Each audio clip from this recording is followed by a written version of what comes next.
Alhamdulillah, hamdan kathiran tayyiban mubarakan fih. Louange à Allah, comme il se doit, débordant de bonté, de bénédiction. Wassalatu wassalamu ala rasulillah, éloge et salut à son messager, Muhammad. Amma ba'du fa marhaban bikum jami'an. Bienvenue à tous, on continue le tafsir de Surat Al-Isra. On était arrivé au verset 28, après avoir parlé de la générosité qui ne devait pas se transformer en gaspillage. قال تعالى إن المبذرين كانوا إخوان الشياطين. Vous vous rappelez, c'était arrêté sur ce verset la dernière fois. Ceux qui gaspillent, ceux qui dépassent les limites lorsqu'ils donnent, ces gens-là sont les frères des diables. Parce que le diable fait tout pour pousser l'être humain à un des deux extrêmes, vers un des deux extrêmes, soit donc l'avarice, ou s'il échoue et que cette personne donne de son argent, il le pousse vers l'autre extrême qui est le gaspillage. قال تعالى وإما تعرضن عنهم ابتغاء رحمة من ربك ترجوها فقل لهم قولا ميسورا ولا تجعل يدك مغلولة إلى عنقك كناية عن شدة الإمساك والبخل. Donc, ne laisse pas ta main attachée à ton cou, c'est-à-dire comme les condamnés à qui on attache les mains à des carcans. Les mains sont attachées avec le cou, si bien qu'ils ne peuvent rien faire avec leurs mains.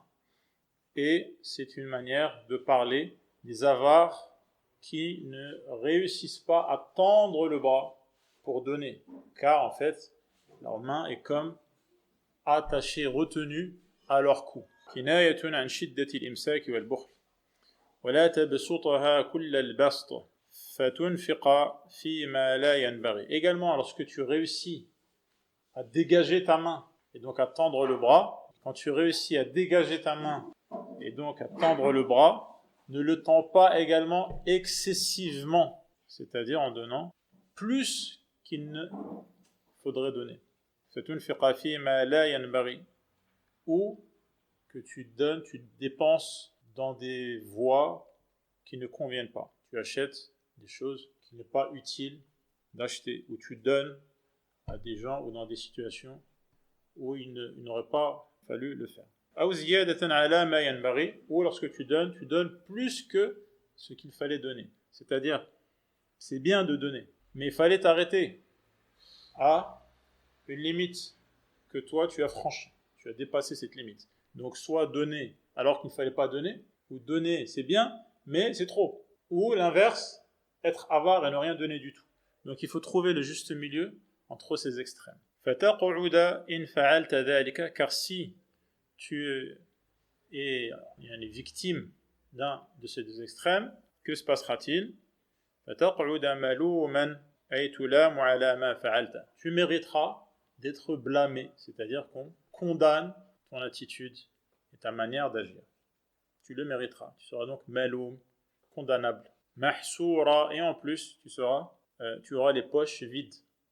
Tu te retrouveras sans le sou. Ay hasir al-yad, mahsour, donc hasir al-yad, c'est-à-dire avec la main vide, lisse, sans rien. Hasir al-yad farighaha, fala baqiya ma fi yadika min al-mal, wala khalafahu madhun wa thana. Donc, tu n'auras ni l'un ni l'autre de garder de l'argent ou au moins être louable. Donc, tu n'as rien gagné, ni en gardant ton argent, ni en récoltant les éloges pour ce que tu as donné. Car tu l'as donné soit d'une manière qu'il ne fallait pas ou trop. قال تعالى وهذا الأمر بإيتاء ذي القربى عفوا قال الشيخ رحمه الله وهذا الأمر بإيتاء ذي القربى مع القدرة والغنى.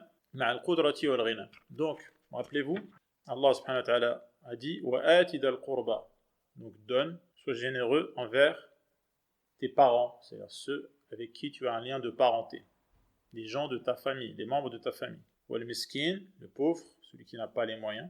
Donc miskin, quand on dit miskin, c'est-à-dire on ne dit pas faqir dans le même contexte, dans la même phrase ou dans le même discours, ça veut dire la même chose que faqir, et vice versa. Quand on dit faqir seulement, ça veut dire la même chose que miskin.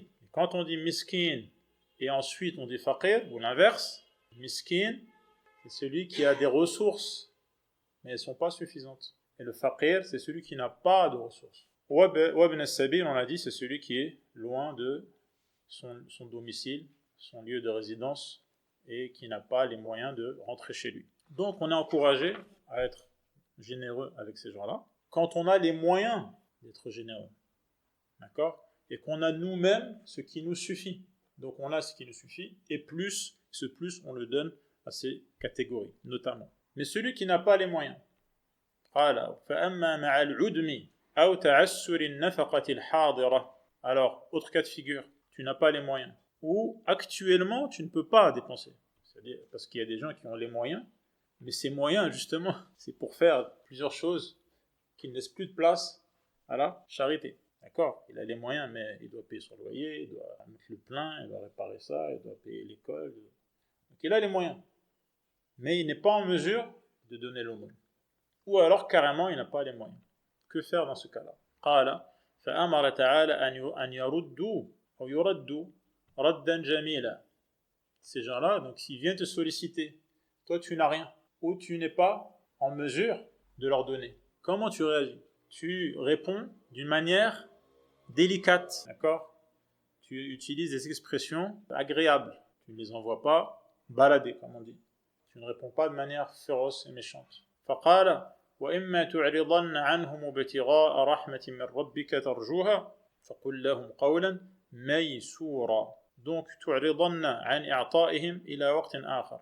Si actuellement tu n'es pas en mesure de leur donner, et donc tu vas leur dire ça va être possible, mais plus tard. Donc, tu remets à plus tard, tu ajournes à un moment où tu espères qu'Allah t'accordera plus de ressources, plus d'argent. ترجو فيه من الله تيسير الأمر. Donc tu espères, très important, l'espoir, pas rester figé sur la situation actuelle, les choses évoluent. Et donc toi tu espères que plus tard il te sera possible d'être bon envers ces gens-là. Qu'est-ce que tu fais ? Tu leur adresses des paroles délicates, gentilles. Ay latifan bi rifqin wa wa'din bil jamil. Donc tu leur fais une promesse en leur disant Inch'Allah, quand les choses iront mieux, d'accord, quand ma situation se débloquera, quand j'aurai de l'argent qui va arriver, Inch'Allah, je ne vais pas vous oublier, par exemple. Donc, j'aurais bien voulu vous donner tout de suite, mais crois-moi, c'est pas possible. Mais bientôt, on espère qu'Allah, qui a pitié de ses esclaves, ait pitié de moi, et donc, Inch'Allah, ça va. Les choses vont s'améliorer, Inch'Allah. Wa'dun. Donc c'est une promesse. Bil jamil, 'inda sunuh al-fursa, quand l'occasion se présentera. Wa'tidar, en présentant des excuses. Vraiment désolé. J'aurais bien voulu. I'tidar, bi'adam al-imkan fi al-waqt al-hadir. Ce n'est pas possible actuellement, malheureusement. Pourquoi ? Quel est l'effet sur leur cœur à ces gens-là qui ont besoin ? Ils sont venus te solliciter, donc ça veut dire qu'ils espéraient. Parce qu'ils sont venus te voir toi, précisément. Tu leur réponds comme il faut. لِيَنْقَلِبُوا عَنْكَ مُطْمَئِنَّةً خَوَاطِرُهُم. Ils repartent, ils n'ont pas d'argent, mais ils ne repartent pas complètement bredouilles. Ils repartent en étant apaisés, parce que tu as présenté des excuses, tu t'es justifié et tu as promis, lorsque l'occasion se présentera, ce qui fait qu'ils repartent en étant consolés. Ils ne repartent pas en étant bouleversés ou tristes. كما قال تعالى, comme Allah a dit dans l'autre verset, قول معروف ومغفرة خير من صدقة يتبعها أذى. Dans quelle sourate ? Al-Baqarah. Qawlun ma'rouf. C'est la même chose. C'est ce qu'on vient de dire ici. C'est dire des choses qui sont convenables. Bien parler. Bien parler, ça fait partie de la religion. Bien parler et pardonner, c'est bien meilleur qu'une aumône qui est suivie par une atteinte, une agression. Une agression comme quoi ? Comme quelqu'un qui donne de l'argent à un de ses frères, et le jour où il se dispute, il lui ressort le dossier. Ah, tu te rappelles, l'autre jour, tu es en galère, tu es venu, je t'ai donné. Ça, c'est une agression. C'est lui faire du mal. C'est le froisser. Et si tu avais dit, je suis vraiment désolé, j'ai pas les moyens de te donner maintenant, Inch'Allah la prochaine fois, ça aurait été mieux que de lui donner et ensuite de le froisser, de lui briser le cœur. قال تعالى قال الشيخ عفوا رحمه الله وهذا أيضا من لطف الله تعالى بالعباد. Donc j'ai attiré l'attention déjà en avance sur ce point qui est l'espoir. Actuellement, c'est bloqué. Il n'y a pas de ressources, il n'y a pas l'occasion de donner. Mais il y a l'espoir, comme dit le cheikh, amarahum bintidhar ar-rahmati wal-rizq minhu. Le croyant s'attend à ce qu'Allah ait pitié de lui. Il s'attend à ce qu'Allah lui facilite les moyens de vivre. Espérer et attendre qu'Allah débloque une situation, c'est déjà une adoration. Cet état du cœur, cet espoir tourné vers Allah, cet optimisme, c'est déjà adorer Allah que d'être dans cet état d'esprit. On pourrait même dire cet état de cœur.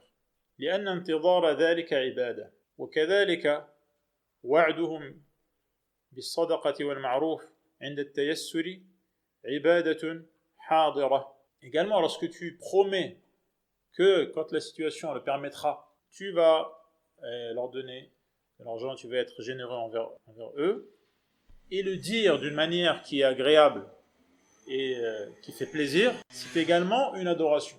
Une adoration immédiate. Au moment où tu le fais, c'est une adoration. Et au moment où toute la durée durant laquelle tu attends qu'Allah facilite les choses pour que tu puisses être généreux, c'est également une autre adoration. لأن الهم بفعل الحسنة حسنة. Car en effet, ça c'est une règle générale. Avoir la ferme intention d'accomplir une bonne action, c'est déjà une bonne action. Cette ferme intention en elle-même, indépendamment de l'action elle-même, c'est déjà une bonne action. ولهذا, conclusion, après la conclusion, on a vu la règle générale. Quel effet ça doit avoir dans ta manière d'être? Et Cheikh Saadi est très intéressant sur ces clins d'œil, sur ta manière d'être, dans son tafsir notamment, et de manière générale dans ses cours, dans ses shuruh, et ça déteint sur son élève, Cheikh Ibn Uthaymin. Ceux qui sont familiers des cours, des conseils de Cheikh Ibn Uthaymin voient clairement la basma, l'empreinte du Cheikh As-Sa'di. Il dit ولهذا ينبغي للإنسان أن يفعل ما يقدر عليه من الخير وينوي فعل ما لم يقدر عليه ليثاب على ذلك ولعل الله ييسر له بسبب رجائه. La règle dans la manière d'être, ce qu'il convient, c'est que tu fasses tout ce qui est à ta portée. Tout ce qui est dans tes moyens, tu le fais. Ce qui est au-dessus de tes moyens, ce que qui n'est pas à la portée de ta main maintenant, tu as quand même la ferme intention de le faire, même si tu n'arrives pas à le faire. En espérant qu'Allah te facilite bientôt de pouvoir le faire, et justement, cet espoir est une cause qui va te permettre de le faire et de réaliser. ثم أخبر تعالى أن الله يبسط الرزق لمن يشاء من عباده ويقدره ويضيقه على من يشاء حكمة منه. Donc s'il y a des gens qui demandent et sollicitent, il y a d'autres à qui on demande et qui donnent. C'est que les gens ne sont pas tous sur un même pied d'égalité et il y a donc des degrés dans les ressources, dans les richesses. La richesse et la pauvreté. Parce que, effectivement, c'est Allah qui élargit les ressources ou les restreint, et les resserre. C'est bien qu'il y a des gens qui sont plus ou moins riches et des gens qui sont plus ou moins pauvres. Et tout cela est conforme à sa sagesse, d'accord, et à la perfection de sa gestion. Donc, yaqdir, ça veut dire yudayiq. Ça veut pas dire yaqdir, ça veut pas dire ici il peut. Ça veut dire il restreint, il resserre. Innahu kana bi'ibadihi khabiran basira. Tout ce qu'Allah fait, il y a une sage raison derrière, car il sait parfaitement toutes choses, vu qu'il est celui qui sait tout dans les détails, khabir, et vu qu'il est celui qui voit tout et à qui rien n'échappe, basir. فَيَجْزِيهِمْ عَلَى مَا يَعْلَمُهُ صَالِحًا لَهُمْ. Donc c'est Allah qui sait ce qui convient à chacun, qui récompense ou punit chacun en fonction de ce qu'il mérite, parce que rien ne lui échappe. وَيُدَبِّرُهُمْ بِلُطْفِهِ وَكَرَمِهِ. Et c'est donc lui qui gère les affaires des gens avec sa délicatesse et la finesse. Donc al-lutf, c'est la délicatesse des soins, c'est aussi la finesse de la science. Latif al-khabir, c'est souvent lié. Latif, inna rabbi latifun lima yasha. Il sait tout parfaitement dans les détails et également la finesse de sa gestion est également vaste. Et c'est lui qui est généreux. قال تعالى ولا تقتلوا أولادكم خشية إملاق نحن نرزقهم وإياكم.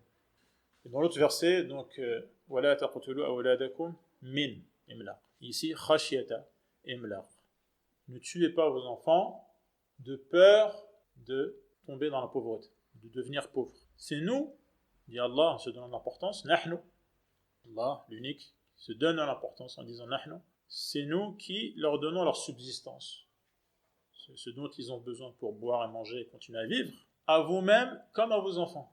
C'est Allah qui s'en charge. قال الشيخ وهذا من لطفه وهذا من رحمته بعباده. Allah a pitié de ses esclaves. Et il a même plus pitié de ses esclaves que leurs propres parents. Il a donc interdit aux parents de tuer leurs enfants de peur d'être pauvres et de peur d'avoir des bouches supplémentaires à nourrir. خوفا من الفقر والإملاق وتكفل وتكفل برزق الجميع. Non, c'est pas ça. Et Allah a pris en charge la subsistance des parents comme des enfants, donc de tout le monde. وأخبر أن قتلهم كان خطأ كبيرا. Et il a informé que tuer ses enfants est un grave péché, un crime énorme. أي من أعظم كبائر الذنوب لزوال الرحمة من القلب. Car le fait qu'un parent tue son enfant signifie qu'il n'y a plus de pitié dans son cœur. والعقوق العظيم. Et c'est crime envers le lien familial. والتجري على قتل الأطفال الذين لم يجر منهم ذنب. Et c'est donc avoir l'audace, entre guillemets, oser tuer des enfants qui n'ont rien fait de mal. Voilà ma'asiyah.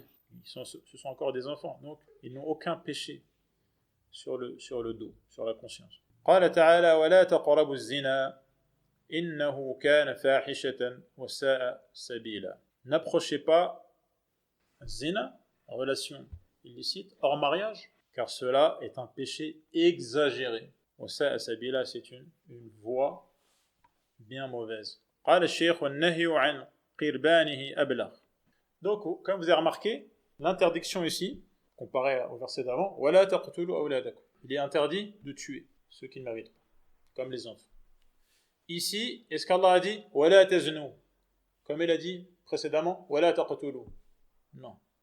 Il y a un périmètre de sécurité supplémentaire autour de ce péché. Car Allah a dit n'approchez pas az-zina.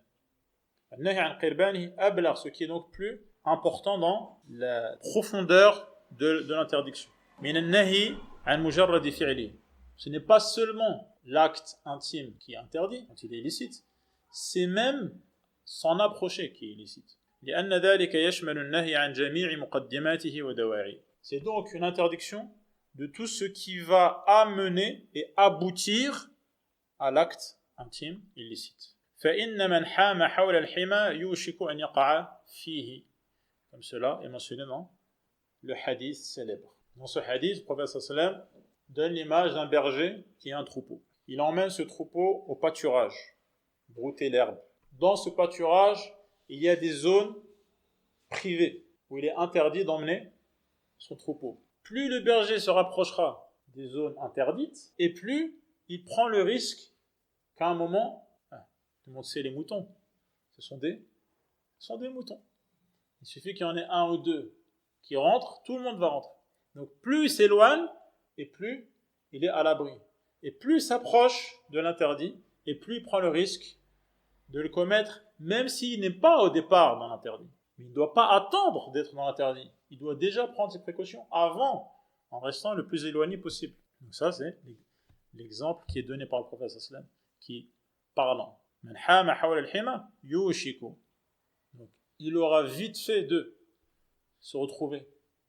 Il se retrouve dans le haram. Comment ça se fait? Il n'était pas dans le haram, mais il était proche. Et il tournait autour. Khususan hadha al-amr. Précisément concernant ce péché. Péché de az-zina. Donc celui qui est trop proche ne comprend rien Il comprend le jour où il tombe dedans. Parce que il a glissé, il s'est retrouvé dans les filets de ce péché. هذا الأمر الذي في كثير من النفوس أقوى داعٍ إليه. Chez la majorité des gens, il y a une attraction vers ce péché. Il faut donc s'en éloigner et prendre ses précautions. Il faut mettre un périmètre de sécurité entre soi-même et ce péché.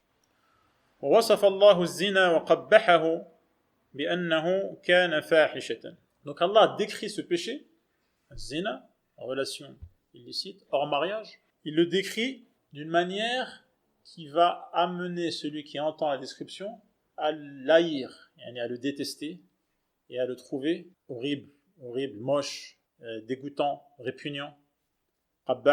Quand il dit kana fahisha, fahish, c'est ce qui est exagéré, c'est abusé, c'est insupportable. C'est quelque chose que les gens, juridiquement parlant, concernant les lois, dans la loi, la vraie loi, c'est quelque chose qui est un péché grave. Celui qui utilise son entendement, son raisonnement, et qui juge les choses à la lumière de sa raison, il trouve cela particulièrement grave. Et également, intuitivement, naturellement, l'être humain trouve cela très grave comme péché. Parce que ce péché inclut plusieurs éléments qui sont graves et qui sont repoussants, que l'être humain ne trouve pas normal, naturellement.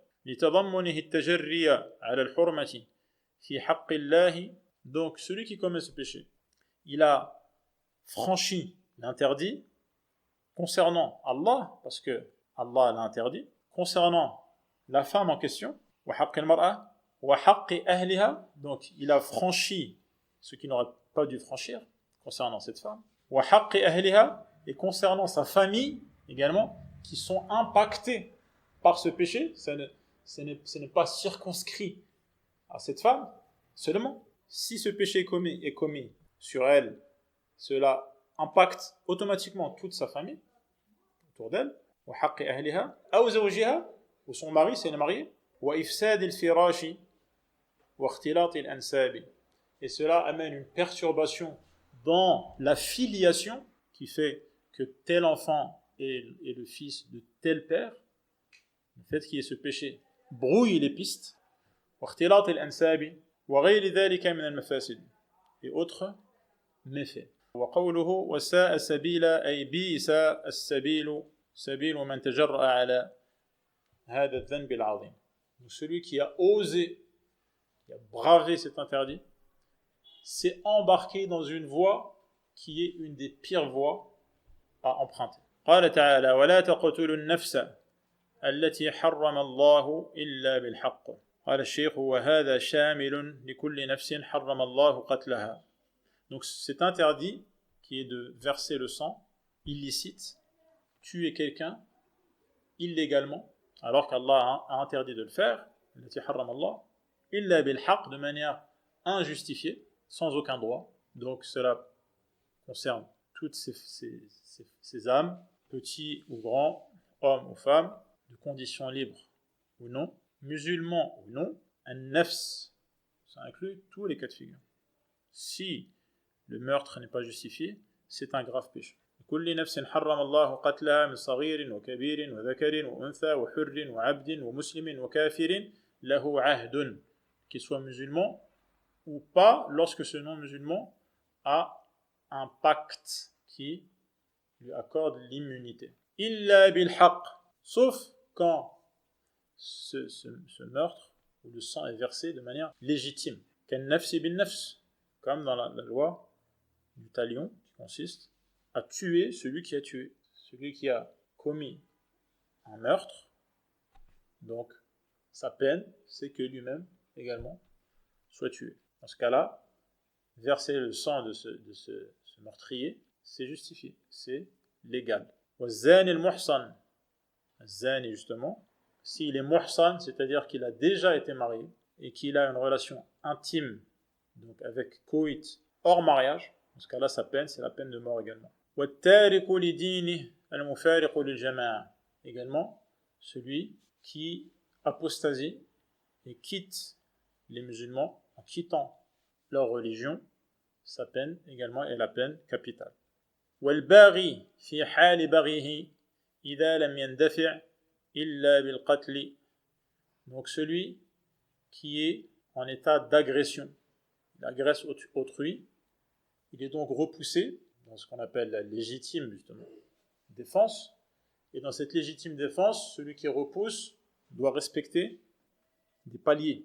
À chaque fois, il monte d'un palier, et il monte d'un palier jusqu'à atteindre le dernier, où cet agresseur ne peut être repoussé que en le tuant. En ce cas-là, le tué sera légitime. D'accord ? Donc celui qui agresse, s'il suffit de lui parler pour qu'il arrête, il ne faudra pas le pousser, par exemple. S'il suffit de le pousser, il ne faudra pas le frapper. S'il suffit de le frapper, il ne faudra pas le blesser. S'il suffit de le blesser, il ne faudra pas le tuer. Mais s'il n'y a que la mort qui l'empêche de continuer son agression, dans ce cas-là, ce sera légitime. إذا لم يندفع إلا بالقتل ومن قتل مظلوما أي بغير حق فقد جعلنا لوليه سلطانا. Donc de manière générale, l'islam préserve la vie. Il y a des cas de figure, on vient de voir, où verser le sang est légitime. Ensuite, s'il y a quelqu'un qui a été tué de manière injuste, sans justification, فقد جعلنا لوليه وهو أقرب عصباته وورثته إليه. Donc, ses héritiers, c'est-à-dire ceux qui ont le lien familial le plus proche, l'asaba, notamment du côté du père, ces gens-là, donc sa proche famille, ont un droit, sultan, ay hujjatun zahiratun ala al-qisas min al-qatil, ils ont la légitimité de se venger de l'assassin, du tueur, en exigeant qu'il soit également tué, ce qu'on appelle al-qisas. وجعلنا له أيضا تسلطا قدريا على ذلك. C'est-à-dire que juridiquement et dans la réalité des faits, c'est ce qui va se passer. Celui qui a été tué injustement, juridiquement, donc du droit, ils ont la possibilité d'exiger la loi du talion, et que celui qui a tué sera tué. Et dans les faits, de fait, ils auront également les moyens et les conditions et les occasions de se venger. C'est comme ça qu'Allah a fait les choses. Et le cheikh n'a pas cité d'exemple, mais c'est ce qui a été mentionné par exemple lorsque Uthman a été tué injustement.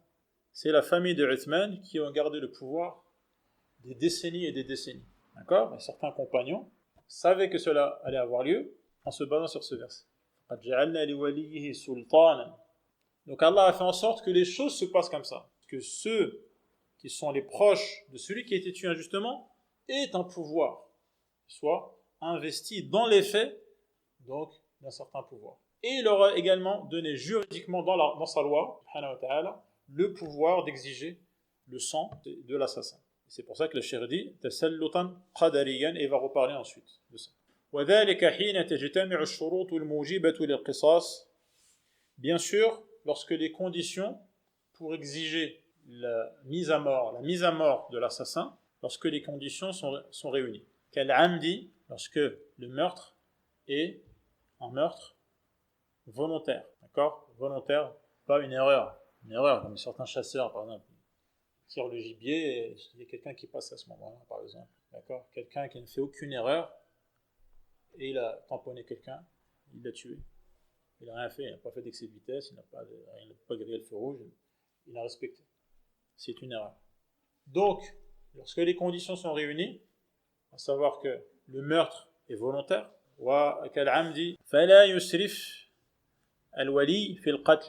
vu que al-wali, c'est-à-dire les héritiers, sont investis de ce pouvoir d'exiger la mise à mort de l'assassin, quand les conditions sont réunies, notamment le fait que ce soit volontaire, alors فَلَا يُسْرِفْ فِي الْقَتْلِ إِنَّهُ كَانَ مَنْصُورًا. Ils ne devront pas, encore une fois, dépasser les limites à ce sujet, au sujet de la peine de mort. وَالْإِسْرَافُ مُجَاوَزَةُ الْحَدِّ. Comment dépasser les limites à ce sujet? إِمَّا أَنْ يُمَثِّلَ بِالْقَاتِلِ. Dépasser les limites lorsque il tue et ensuite il mutile, voilà. En mutilant l'assassin. Ça, c'est dépasser les limites. D'accord? Donc, c'est interdit. À partir du moment où l'assassin est mis à mort, il ne faudra pas le mutiler en plus. Al-mutla. Ou le mettre à mort d'une manière qui n'est pas celle qu'il a utilisée lui, l'assassin, lorsqu'il a tué sa victime. Il est tué d'une certaine manière, il sera tué de la même manière, pas d'une autre manière qui peut être pire, par exemple, dans un esprit de vengeance ou pour en faire un exemple. Ou alors tuer quelqu'un à sa place, tuer un autre que l'assassin, ou tuer l'assassin et d'autres. Donc dans un esprit de vengeance pareil, il a tué mon frère, je vais le tuer lui et toute sa famille, par exemple. Non. Il ne devra pas aller plus loin que la justice. Innahu kana mansura, et donc il aura une aide, cette personne qui est l'héritier de la victime, lorsqu'il voudra venger le mort, sans dépasser les limites, d'accord, il sera aidé dans cette volonté de justice. Kana mansura, il sera victorieux ou triomphant. في هذه الآية دليل على أن الحق في القتل للولي فلا يقتص إلا بإذنه. Donc ce qui signifie que le droit de mettre à mort l'assassin, il appartient aux héritiers. C'est eux qui décident. S'ils veulent que l'assassin soit mis à mort, il sera mis à mort. Mais s'ils pardonnent, même pour être précis, si un des héritiers pardonne, dans ce cas-là, la peine de mort disparaît. D'accord? Il ne sera pas mis à mort s'il y a au moins un des héritiers qui pardonne. Dans ce cas-là, on passera à quoi? Au prix du sang. Une somme conséquente qui sera donnée aux héritiers. Voire, s'ils pardonnent pour Allah, c'est encore autre chose. Donc ça, c'est ce qu'on avait dit tout à l'heure. Allah permet et donne à la proche famille de la victime injuste, il leur donne les moyens de rétablir la justice. D'accord? Et donc de faire subir à l'assassin sa peine. Il leur permet même de se venger de l'assassin et même de ceux qui l'ont aidé. Jusqu'à ce que justice soit faite par la peine capitale. قال تعالى ولا تقربوا مال اليتيم إلا بالتي هي أحسن قال الشيخ هذا من لطفه ورحمته باليتيم. Donc Allah a pitié des enfants, on l'a vu tout à l'heure, il a pitié des faibles de manière générale, comme les orphelins. Et ici, il interdit donc de consommer ou de se servir en utilisant encore une fois la taqrabu. N'approchez pas les biens de l'orphelin, à moins que ce ne soit dans l'intérêt de l'orphelin. Donc de la meilleure des manières. Par exemple, en faisant fructifier ses richesses, son capital, par exemple. Donc c'est la définition du yatim. Al-yatim, l'orphelin, c'est celui qui a perdu son père avant qu'il n'ait atteint l'âge de la puberté. Donc s'il a perdu sa mère et son père est vivant, ce n'est pas un yatim.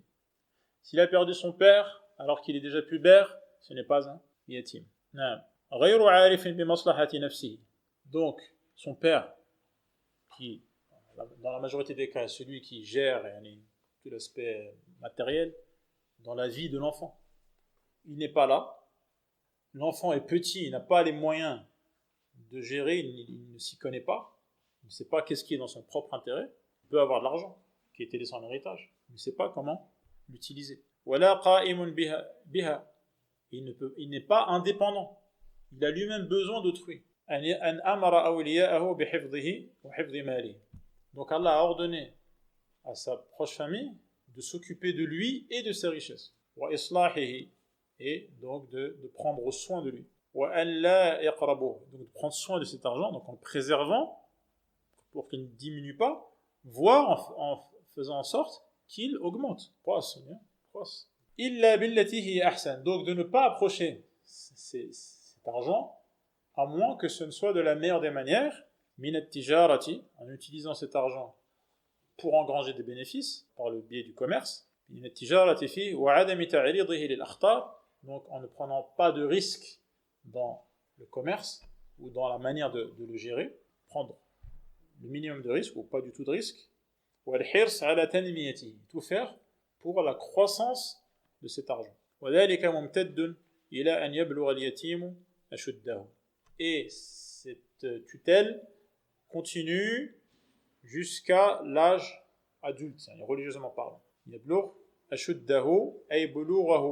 devient pubère, donc cet enfant devient un homme ou une femme, et qu'il soit en pleine possession de ses moyens mentaux et qu'il soit capable de gérer convenablement cet argent.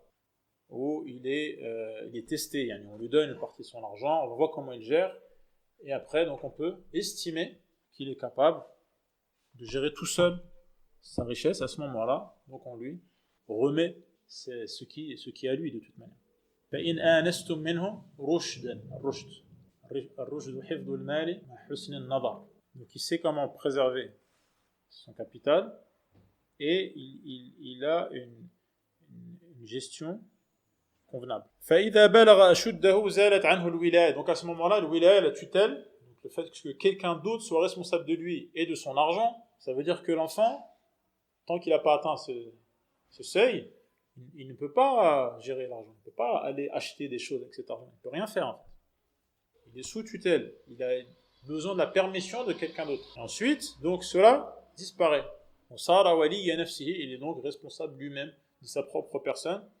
Donc il reçoit son argent. كما قال تعالى فإن آنستم منهم رشدا فادفعوا إليهم أموالهم. Ensuite, Allah a dit وَأَوْفُوا بِالْعَهْدِ. Donc, honorez vos engagements. الَّذِي عَاهَدْتُمُ اللَّهَ عَلَيْهِ. Donc, comme on a déjà dit plusieurs fois, d'abord l'engagement envers Allah. وَالَّذِي عَاهَدْتُمُ الْخَلْقَ عَلَيْهِ. Et ensuite, les engagements envers les créatures, envers les gens. إِنَّ الْعَهْدَ كَانَ مَسْئُولًا. Vous aurez des comptes à rendre au sujet de vos engagements. أي مسؤولين عن الوفاء به وعدمه. Est-ce que vous avez honoré, vous avez respecté, vous avez tenu votre parole ou non? فإن وفيتم فلكم الثواب الجزيل.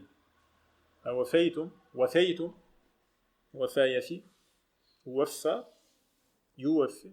Si vous avez tenu votre engagement comme il se doit, vous serez récompensé généreusement.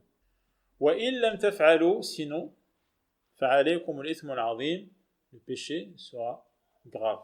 قال تعالى وأوفوا الكيل إذا كلتم وزنوا بالقسطاس المستقيم ذلك خير وأحسن تأويلا. Il y a ici l'ordre d'être juste lorsqu'il s'agit des poids et des mesures. المكاييل والموازين.